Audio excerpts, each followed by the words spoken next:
This is for Stobbolt 50. Usually I take a little bit of video at the docks, but I went a little further this time. Figure we'll take a walk down to the inlet. This Fire Island inlet. So,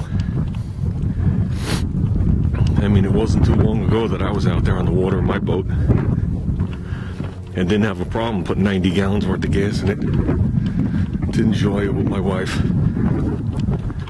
But those days are long over. Now the gas is $4.20 a gallon. My taxes doubled. And I took a 30% pay cut.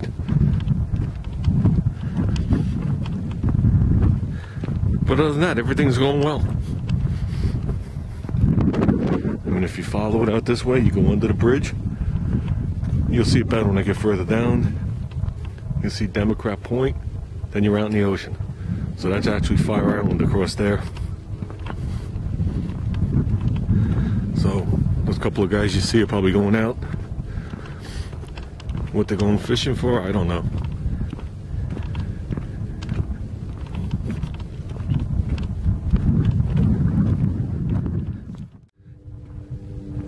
See, this is what happens when you videotape. You don't see important signs like that. It's been a while since I've been down to the pier. Obviously, I'm not going out on it now. Holy crap. Something took it out. So, we'll just head down on the stand. See if we can get a couple of deer ticks on the way. A little bit of Lyme disease during the summer. Oh, there's a nice piece of driftwood.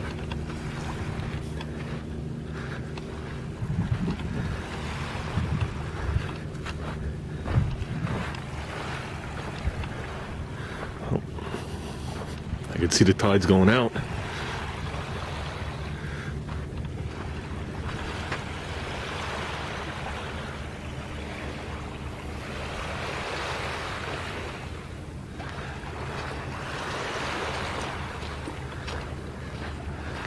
Yeah, I figure later today when I get home, I can empty out the trailer. I'm bringing a some different items to this swap meet coming. Like I said to my son, this swap meet is geared for money. The other ones are geared for fun. Even though we have the most fun at this swap meet, you know, I have to drive 160 miles to get there. So you got to cover that. And like I said, gas is $4.20 a gallon.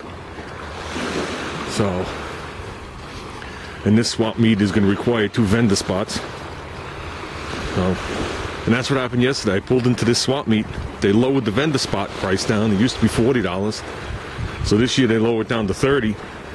And this is the first time ever that they took out a tape measure to make sure that I wasn't too long for the spot so they could charge me for double. And they were all surprised when I made it right to the inch. I guess they don't realize that's why I made the trailer that exact size. Was so that I could get into a single spot, but still have double spots worth of stuff stacked on top of each other. So sometimes you got to think a little bit. An extra foot on the trailer. You go to some of these spots, it's an extra 40 bucks. That's 40 bucks wasted. So that's basically when my car's parked up there.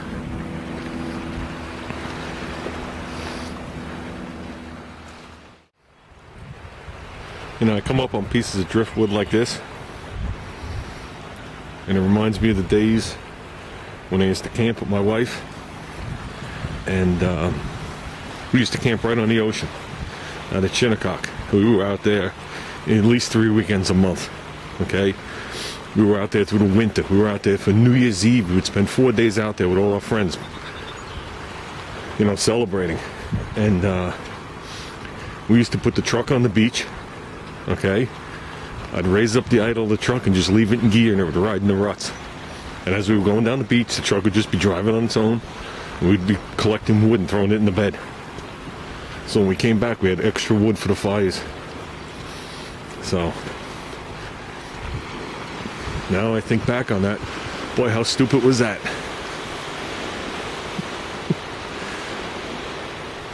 Yeah, it's definitely a nice day here today. And other than the boats coming by making these wakes, it is dead calm.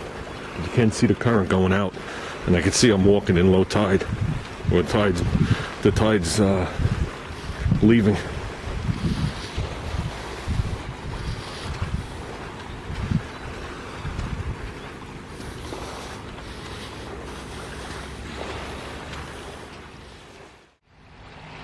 I know this is going to be a little shaky, but on the other side of the inlet, you see you got a couple of boats behind that scrub. Okay, there's a road that runs right alongside it. Then you'll see it turns into sand. Right about there. From that point on, to continue on, you need a beach permit, which we used to have. And you follow it all the way out, all the way around. Then you come out on the main point down there, the Sore Thumb. I know it's hard to do because it's shaky, but you can see all the trucks out there. And the people going right out into the, and right past there is the ocean. So right now they're going for the fish that are going in and out of the inlet. Blues, stripers, whatever's in season now, I don't even know anymore. You know. Whoops. That's what happens when you talk. I don't know if I could get any closer. I think that's it.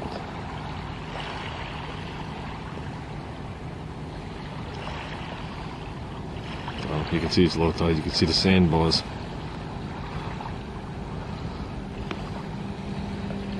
Like I said, you can see the people out there. Zoom it back to see how far we're talking. And there's the same coastline. Like I said, that's the north side of Fire Island. Fire Island is, I don't even know how wide it is at that point. I don't even know if it's a quarter of a mile. So, the Fire Island Lighthouse, the Robert Moses Bridge is the last bridge to the beach. And if you follow it back, you hit the drawbridge, the double bridge, and you're back on the mainland, or the main island. So, you go this way, you go east. You go further down on Fire Island, you go to Kismet, Watch Hill, which is an area where you bring your boat and dock it, and there's bars and, you know, places and houses to rent.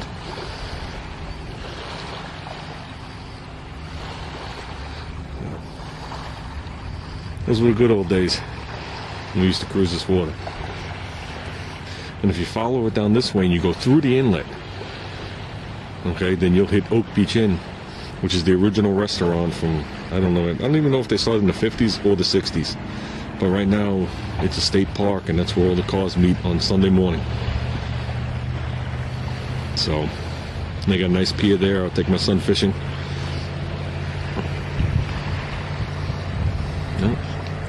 That's it. Maybe I'm going to start walking back.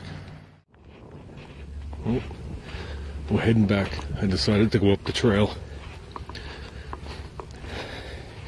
Difference between the sand here and the south is this, your feet go right into.